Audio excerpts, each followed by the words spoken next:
Hello दोस्तों, कैसे हो। स्वागत है आपका शुक्ला स्टडी सर्कल पर। मैं अंशु शुक्ला आपका स्वागत करता हूं। दोस्तों, एनसीईआरटी की सीरीज में हम लोगों ने क्लास 6 हिस्ट्री के चैप्टर 5 तक कंप्लीट कर लिया है और आज हम अध्याय 6 जो कि राज्य राजा और एक प्राचीन गणराज्य पढ़ेंगे। इस चैप्टर में हम लोग राजा बनने की प्रक्रिया को देखेंगे। जनपद क्या होते हैं, महाजनपद क्या होते हैं, इन दोनों में क्या अंतर होता है, इसके बारे में जानेंगे और मगध और वज्जी से संबंधित भी महत्वपूर्ण बिंदुओं पर चर्चा करेंगे। एक बात मैं आप लोगों से और कहना चाहूँगा कि अगर आप लोग अपनी तैयारी के प्रति सीरियस हैं और सीटेट का एग्ज़ाम निकालना चाहते हैं तो आप लोग इसके नोट्स बना लीजिए और इसको बार बार रिवाइज कीजिए, जिससे कि आपके माइंड में सारे वर्ड सेट हो जाएं। जब आप एग्ज़ाम दें तो आप भूलें ना। और मैं भी कोशिश करूँगा कि अब से आप लोगों के लिए 2 वीडियो अपलोड किया करूँ, या तो ज्योग्राफी की अपलोड कर दिया करेंगे या तो इसी की 2 वीडियो अपलोड कर दिया करेंगे, ठीक है, जिससे कि आपका सिलेबस भी जल्दी समाप्त हो जाए। तो चलिए शुरू करते हैं अपना चैप्टर। क्या नाम है? राज्य, राजा और एक प्राचीन गणराज्य। और कोई भी अगर पॉइंट आप लोगों को समझ में ना आया करे तो आप लोग मैसेज कर सकते हैं या मेल कर सकते हैं। पिछले अध्याय में हमने पढ़ा कि कुछ राजा संभवतः जन यानी कि लोगों द्वारा चुने जाते थे, परंतु करीब 3000 साल पहले राजा बनने की इस प्रक्रिया में कुछ परिवर्तन दिखाई दिए। अब कौन कौन से परिवर्तन, उनको हम आगे देखेंगे। कुछ लोग बड़े बड़े यज्ञ को आयोजित कर राजा के रूप में प्रतिष्ठित हो गए। ऐसे ही एक यज्ञ था हमारा अश्वमेध यज्ञ, ठीक है। अब ये क्या होता है तो जानते हैं क्या होता है। अश्वमेध यज्ञ एक ऐसा ही आयोजन था, इसमें घोड़ों को या घोड़े को राजा के लोगों की देखरेख में स्वतंत्र विचरण के लिए छोड़ दिया जाता था। इस घोड़े को किसी दूसरे राजा ने रोका तो उसे वहां अश्वमेध यज्ञ करने वाले राजा से लड़ाई करनी पड़ती थी। अगर उन्होंने घोड़े को जाने दिया तो इसका मतलब यह होता था कि अश्वमेध यज्ञ करने वाला राजा उनसे ज़्यादा शक्तिशाली था। मतलब यह था, अब जैसे जिसे अश्वमेध यज्ञ करना था वो राजा अपना एक घोड़ा छोड़ता था, ठीक है, और वो घोड़ा जहाँ जहाँ जाता था अगर जिसने उस घोड़े को रोका तो उसको लड़ाई करनी पड़ती थी।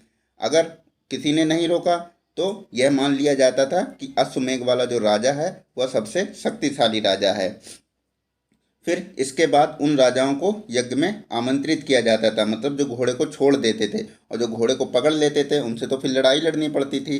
लेकिन जो लोग घोड़े को छोड़ देते थे, जाने देते थे, फिर उनको यज्ञ में आमंत्रित किया जाता था। यह यज्ञ विशिष्ट पुरोहितों द्वारा संपन्न किया जाता था। इसके लिए उन्हें उपहारों से सम्मानित भी किया जाता था। अश्वमेध यज्ञ करने वाला राजा बहुत शक्तिशाली माना जाता था। यज्ञ में आमंत्रित सभी राजा उसके लिए उपहार लाते थे। इन सभी आयोजनों में राजा का मुख्य स्थान होता था।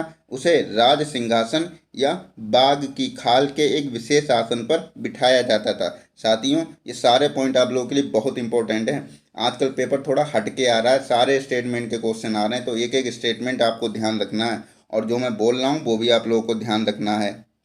युद्ध के क्षेत्र में राजा का सारथी ही उसका सहचर होता था। यज्ञ के अवसर पर वह राजा की विजयों तथा अन्य गुणों का गान करता था। कौन गुणों का गान करता था? तो उसका सारथी, यज्ञ के अवसर पर। फिर राजा के सगे संबंधी, खासकर उनकी रानियों, पुत्रों को भी छोटे छोटे अनुष्ठान करने होते थे। अन्य सारे आमंत्रित राजाओं का काम सिर्फ बैठकर यज्ञ की पूरी प्रक्रिया को देखना था। राजा के ऊपर पुरोहित पवित्र जल के छिड़काव के साथ साथ अन्य कई अनुष्ठान करता था। विष अथवा वैश्य जैसे सामान्य लोग उपहार लाते थे, जिन्हें पुरोहित शूद्र मानते थे, उन्हें कई अनुष्ठानों में शामिल नहीं किया जाता था। ये आप लोग ध्यान रखना। अब देख लेते हैं वर्ण। तो इस समय उत्तर भारत में खासकर गंगा यमुना के क्षेत्र में कई ग्रंथ रचे गए। ऋग्वेद के बाद रचे होने के कारण ये उत्तरवेदिक ग्रंथ कहलाते हैं। जैसे कल हम लोगों ने ऋग्वेदिक काल पढ़ा था, ठीक है, और आज हम लोग उत्तर वेदिक काल पढ़ रहे हैं, ठीक है। और उत्तर वेदिक काल में ही यह सामवेद, यजुर्वेद और अथर्ववेद ये ग्रंथ शामिल होते हैं। तो पुरोहितों द्वारा रचित ग्रंथों में विभिन्न प्रकार के अनुष्ठान और उनके संपादन की विधियां बताई गई हैं। इनमें सामाजिक नियमों के बारे में भी बताया गया है उत्तर वैदिक काल के ग्रंथों में। और उत्तर वैदिक काल के ग्रंथ कौन कौन से होते हैं? जैसे हमारा सामवेद हो गया, यजुर्वेद हो गया, अथर्ववेद हो गया। और भी होते हैं, लेकिन एनसीईआरटी में जितना दिया है हमें सिर्फ उतना ही पढ़ना है। उस समय समाज में कई समूह थे, जैसे पुरोहित, योद्धा, कृषक, पशुपालक, व्यापारी, शिल्पकार, श्रमिक और मछली पकड़ने वाले, जंगल में रहने वाले लोग शामिल थे। जहाँ कुछ पुरोहित तथा योद्धा वैभवशाली भी थे, मतलब ये सब तो थे ही थे, पुरोहित भी थे और योद्धा भी थे। वहीं कुछ कृषक और व्यापारी भी धनवान थे। दूसरी ओर पशुपालक, शिल्पकार, श्रमिक, मछली पकड़ने वाले तथा शिकारी तथा भोजन संग्राहक निर्धन थे। पुरोहितों ने लोगों को 4 वर्गों में विभाजित किया, जिन्हें वर्ण कहते हैं।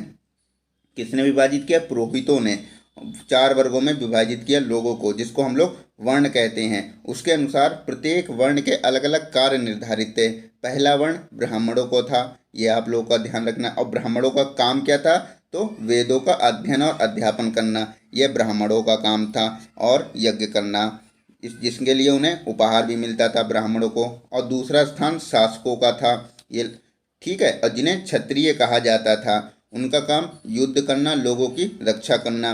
तीसरे स्थान पर विष या वैश्य आते हैं। इनमें कृषक, पशुपालक और व्यापारी आते हैं, ये ध्यान रखना। विष या वैश्य में कौन कौन लोग आते हैं? कृषक, पशुपालक और व्यापारी आते हैं, ठीक है। क्षत्रिय और वैश्य दोनों को ही यज्ञ करने का अधिकार प्राप्त था।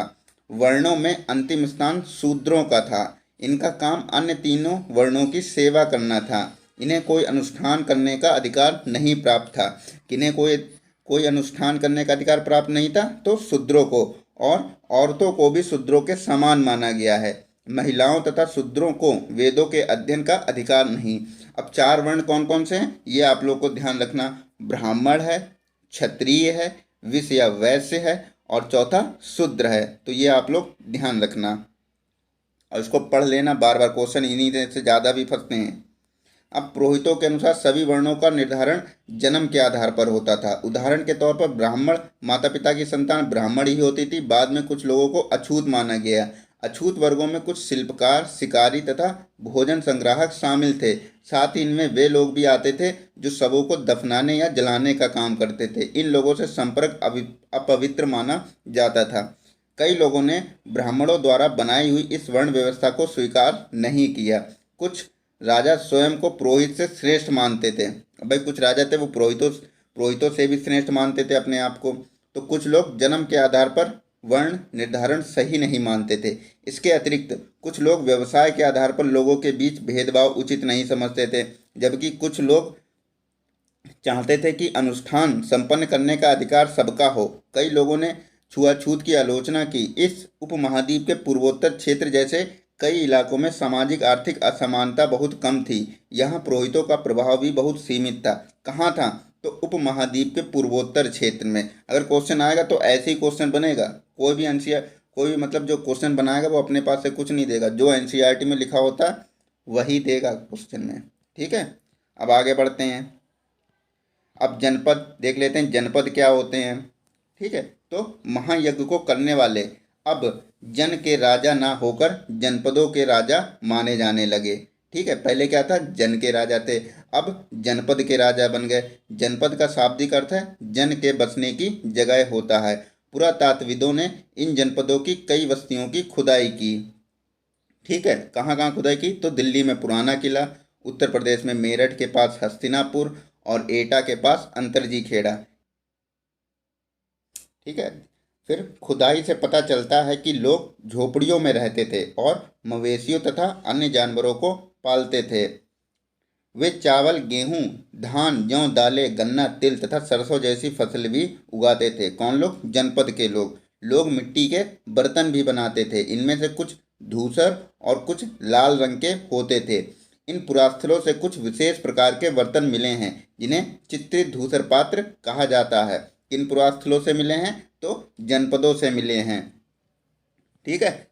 इन बर्तनों पर चित्रकारी की गई थी। ये आमतौर पर सरल रेखाओं तथा ज्यामितीय आकृतियों के रूप में है। जैसे ये बर्तन हो गया चित्रित धूसर पात्र, ठीक है। इसको आपको ध्यान रखना है। चित्रित धूसर पात्र, इस तरह के पात्रों में ज़्यादातर थालियाँ और कटोरियाँ ही मिलती हैं। ये पात्र बहुत ही पतली सतह के, सुंदर और चिकने हैं। शायद इसका प्रयोग खास मौक़ों पर महत्वपूर्ण लोगों को भोजन परोसने के लिए किया जाता था। महत्वपूर्ण लोगों का भोजन ये तो फिर दोबारा आ गया। नेक्स्ट बढ़ते हैं, अब महाजनपद के बारे में देख लेते हैं।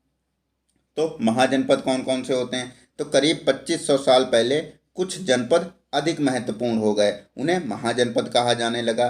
जैसे उनके पास हर चीज़ आ गई, मतलब सारे संसाधन उनके पास उपलब्ध हो गए, तो इसलिए वो ज़्यादा शक्तिशाली हो गए और महाजनपद बन गए। अधिकतर महाजनपदों की एक राजधानी होती थी।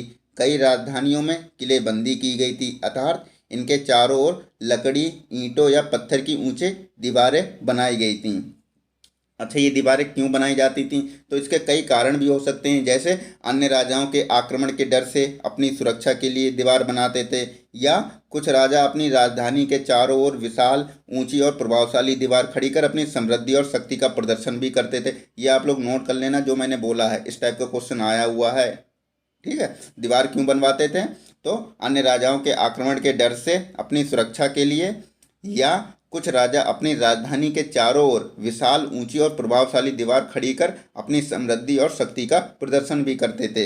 ये आप लोग ध्यान रखना। अब जैसे ये कौशाम्बी किले की दीवार है, ये इस तरीके की दीवार थी, और यह कौशाम्बी किले की दीवार है। यह चित्र आधुनिक उत्तर प्रदेश के इलाहाबाद के पास मिली है। कौशाम्बी किले की दीवार ईंट की दीवार का अवशेष है। इसमें एक भाग का निर्माण संभवतः 2500 साल पहले हुआ था। ये आप लोग ध्यान रखना। आगे बढ़ते हैं। अब महाजनपद के राजा सेना रखने लगे थे। ठीक है, पहले हमने क्या पढ़ा था ऋग्वेदिक काल में कि नियमित सेना नहीं थी, सिपाहियों को नियमित वेतन देकर पूरे साल रखा जाता था। कुछ भुगतान संभवतः आहत सिक्कों के रूप में होता था। महाजनपदों के राजा अब नियमित कर लेने लगे थे, और ऋग्वेदिक काल में हमने क्या पढ़ा? कर नहीं लेते थे, उपहार लेते थे, ये हमने पढ़ा था। अब नियमित भाई कर लेने लगे थे, तो क्यों लेने लगे थे? तो महाजनपदों के राजा विशाल किले बनवाते थे और बड़ी सेना रखने लगे थे, इसलिए उन्हें प्रचुर संसाधनों की आवश्यकता होती थी। इसके लिए उन्होंने कर्मचारियों की भी आवश्यकता होती थी, तो उनको वेतन भी दिया जाता था। अब उपहार पर तो वो निर्भर नहीं रह सकते थे, इसलिए अब वह लोग नियमित कर लेने लगे थे। और फसलों पर लगाए गए कर सबसे महत्वपूर्ण थे। क्यों महत्वपूर्ण थे? क्योंकि अधिकांश लोग कृषक ही थे, और प्रायः उपज का 1/6वां हिस्सा कर के रूप में निर्धारित किया जाता था, जिसे भाग कहा जाता है। ये आप लोग ध्यान रखना, जो 1/6वां हिस्सा कर के रूप में निर्धारित किया जाता था, उसे हम लोग क्या कहते हैं? भाग कहा जाता था। कारीगर के ऊपर भी कर लगाए गए, जो प्रायः श्रम के रूप में चुकाए जाते थे। अब श्रम कैसा? जैसे कि बुनकर, लोहार या सुनार को राजा के लिए 1 महीने में 1 दिन काम करना पड़ता था, तो इसलिए इन लोगों से इस तरीके का कर लिया जाता था। पशुपालकों को जानवरों या उनके उत्पाद के रूप में कर देना पड़ता था। जैसे पशुपालक होते, कोई दूध देने चला गया तो कोई घी देने चला गया, तो इस तरीके से इस तरीके का कर लिया जाता था। व्यापारियों को सामान खरीदने बेचने पर भी कर देना पड़ता था। आखेटक तथा संग्राहकों को जंगल से प्राप्त वस्तुएं देनी पड़ती थी। अब जैसे कुछ भी जंगल की जड़ी बूटियां हो गई, कोई भी महत्वपूर्ण चीज़ें हो गई, वो राजा को दे देते थे। इस तरीके का ये कर था। अब कृषि में परिवर्तन देख लेते हैं उत्तर वैदिक काल में। देखो, हम जो आज जो चैप्टर कर रहे हैं ये उत्तर वैदिक काल का है। कल हमने आप लोगों को बताया था कि जो वैदिक सभ्यता है उसको 2 भागों में बांटते हैं। ऋग्वैदिक कालीन हम लोग कल पढ़ चुके हैं, आज हम लोग उत्तर वैदिक काल पढ़ रहे हैं, तो ये आप लोग ध्यान रखना। अब इस काल में कृषि के क्षेत्र में 2 बड़े परिवर्तन हुए। क्या परिवर्तन हुए?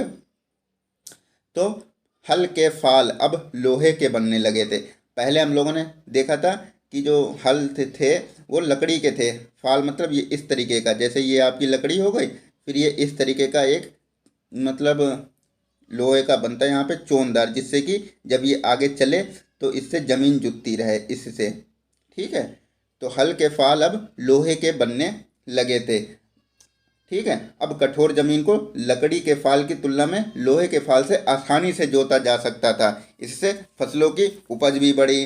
ठीक है, फिर दूसरा क्या था? लोगों ने धान के पौधे का रोपण शुरू किया। अब अर्थात खेतों में बीज छिड़ककर धान उपजाने के बजाय धान की पौध तैयार कर उनका रोपण शुरू किया गया। ये काम ज़्यादातर दास, दासी तथा भूमिहीन खेतीहर मजदूर को ही हम कम्मकार बोलते हैं, ये लोग इस काम को करते थे। अब मगध के बारे में देखते हैं। लगभग 200 सालों के भीतर मगध सबसे महत्वपूर्ण जनपद बन गया था। गंगा और सोन जैसी नदियां मगध से होकर बहती थीं। अब इससे फ़ायदा यह होता था कि ये यातायात, जल वितरण और ज़मीन को उपजाऊ बनाने के लिए बहुत महत्वपूर्ण थीं। ठीक है, कौन कौन सी नदियाँ बहती हैं तो ये आप लोगों को ध्यान रखना है। मगध का एक हिस्सा जंगलों से भरा था। इन जंगलों में रहने वाले हथियारों को पकड़कर उन्हें प्रशिक्षित कर सेना के काम में लगाया जाता था। ये आप लोग ध्यान रखना। ठीक, हथियारों नहीं होगा, सॉरी, यहाँ पे हाथियों कर लेना। जंगल में रहने वाले हाथियों को पकड़कर और उन्हें प्रशिक्षित कर सेना के काम में लगाया जाता था। जंगलों से ही घर, गाड़ियाँ तथा रथ बनाने के लिए लकड़ियाँ मिलती थी, इसलिए मगध महत्वपूर्ण हो गया था। ठीक है, इसी क्षेत्र में लौह की खदानें हैं, मजबूत औजार और हथियार बनाने के लिए बहुत उपयोगी थीं। मगध में दो बहुत शक्तिशाली शासक हुए, कौन कौन से? बिंबिसार और अजातशत्रु। महापद्मनंद एक और महत्वपूर्ण शासक थे। उन्होंने अपने नियंत्रण को इस क्षेत्र उपमहाद्वीप के उत्तर पश्चिम भाग तक फैला लिया था। किसने? बिंबिसार ने और अजातशत्रु ने फैला लिया था। बिहार में राजगृह, जो कि आधुनिक राजगीर, कई सालों तक मगध की राजधानी बनी रही। ये आप लोग को ध्यान रखना है। पाटलिपुत्र, आज का पटना, को राजधानी बनाया गया बाद में। 2300 साल से भी पहले की बात है। मैसिडोनिया का राजा सिकंदर विश्व विजय करना चाहता था। पूरी तरह सफल ना होने पर भी वह मिस्र और पश्चिमी एशिया के कुछ राज्यों को जीतता हुआ भारतीय उपमहाद्वीप में ब्यास नदी के किनारे पहुंच गया। जब उसने मगध की ओर कूच करना चाहा तो उसके सिपाहियों ने इनकार कर दिया। तो क्वेश्चन इस तरीके से बनता है कि मगध, वो सिकंदर की सेना किस नदी के आगे बढ़ने से रुक गई थी? तो ब्यास नदी के आगे बढ़ने से रुक गई थी। ठीक है, इस तरीके से क्वेश्चन पूछा जाता है। वज्जी, अब वज्जी के बारे में पढ़ लेते हैं कि क्या है वज्जी के बारे में। तो मगध के नज़दीक ही एक राज्य था वज्जी, जिसकी राजधानी क्या थी? वैशाली या विहार। यहाँ अलग किस्म की शासन व्यवस्था थी, जिसे गढ़ या संघ कहते थे। गढ़ क्या होता था? तो गढ़ शब्द का प्रयोग कई सदस्य वाले समूह के लिए किया जाता था, और संघ अर्थात संगठन या सभा। गढ़ या संघ में कई शासक होते थे। कभी कभी लोग एक साथ शासन करते थे, जिसमें से प्रत्येक व्यक्ति राजा कहलाता था। ठीक, मान लो अगर 10 लोग हुए या 5 लोग हुए एक संघ में, तो वो सभी लोग राजा कहलाते थे। ये सभी राजा विभिन्न अनुष्ठानों को एक साथ संपन्न करवाते थे। सभाओं में बैठकर बातचीत, बहस, वाद विवाद के जरिए तय करते थे कि क्या करना है और किस तरह करना है। स्त्रियां, दास, कम्मकार इन सभाओं में हिस्सा नहीं लेते थे। कम्मकार मतलब खेतीहर मजदूर। बुद्ध, जो महात्मा बुद्ध हैं, बुद्ध तथा महावीर दोनों ही गढ़ या संघ से संबंधित थे। ये आप लोग ध्यान रखना। अब ये देख लो, तो वज्जी संघ का यह वर्णन दीघ निकाय से लिया गया है। किससे लिया गया है? तो ये बौद्ध ग्रंथ है दीघ निकाय, इससे लिया गया। ये आप लोग ध्यान रखना, जिसमें बुद्ध के कई व्याख्यान दिए हैं। इन्हें करीब 2300 साल पहले लिखा गया था। अजातशत्रु या अजातशत्रु, ये ध्यान रखना, वज्जी संघ पर आक्रमण करना चाहते थे। मतलब जो अजातशत्रु था, जो बिंबिसार और अजातशत्रु थे, ये वज्जी पर आक्रमण करना चाहते थे। ठीक है, लेकिन ये वज्जी को हरा नहीं पाते थे। तो अजातशत्रु ने अपने मंत्री वत्सकार को उनके पास भेजा था, बुद्ध के पास सलाह लेने के लिए कि इन लोगों को कैसे युद्ध में हराया जाए। तो बुद्ध ने उनसे कहा था कि वे पूर्ण अगर नियमित सभाएं करते रहेंगे, आपस में मिलजुल कर काम करते रहेंगे, पारंपरिक नियमों का पालन करते रहेंगे, बड़ों का सम्मान, समर्थन और उनकी बातों पर ध्यान देते रहेंगे, अगर बज्जी वाले ये काम करते रहे तो आप लोग उन्हें, बज्जी को नहीं हरा पाओगे। लेकिन फिर बाद में इन लोगों ने फूट डलवा दी थी, फिर बज्जी को हरा दिया था। आगे बढ़ते हैं। वज्जी महिलाओं के साथ जोर जबरदस्ती नहीं करेंगे और उन्हें बंधक नहीं बनाएंगे। शहरों तथा गाँव में चैत्यों का रख रखाव करेंगे। विभिन्न मतावलंबी संतों का सम्मान करेंगे और उनके आने या जाने पर कोई रोक नहीं लगाएंगे। ठीक है, अब कई शक्तिशाली राजा इन संघों को जीतना चाहते थे। इसके बावजूद उनका राज्य अब से लगभग 1500 साल पहले तक चलता रहा। उसके बाद गुप्त शासकों ने गढ़ या संघ पर विजय प्राप्त कर उन्हें अपने राज्य में शामिल कर लिया। किन लोगों ने? गुप्त शासकों ने। अब एथेंस के बारे में पढ़ लेते हैं। तो लगभग 2500 साल पहले एथेंस के लोगों ने एक शासन व्यवस्था की स्थापना की, जिसे प्रजातंत्र या गणतंत्र कहते थे। ठीक है, यह व्यवस्था लगभग 200 सालों तक चली। इसमें 30 साल से ऊपर के उन सभी पुरुषों को पूर्ण नागरिकता प्राप्त थी जो दास नहीं थे। वहाँ एक सभा थी जो महत्वपूर्ण विषयों पर निर्णय लेने के लिए साल भर में कम से कम 40 बार बुलाई जाती थी। इस सभा में सभी नागरिक भाग ले सकते थे।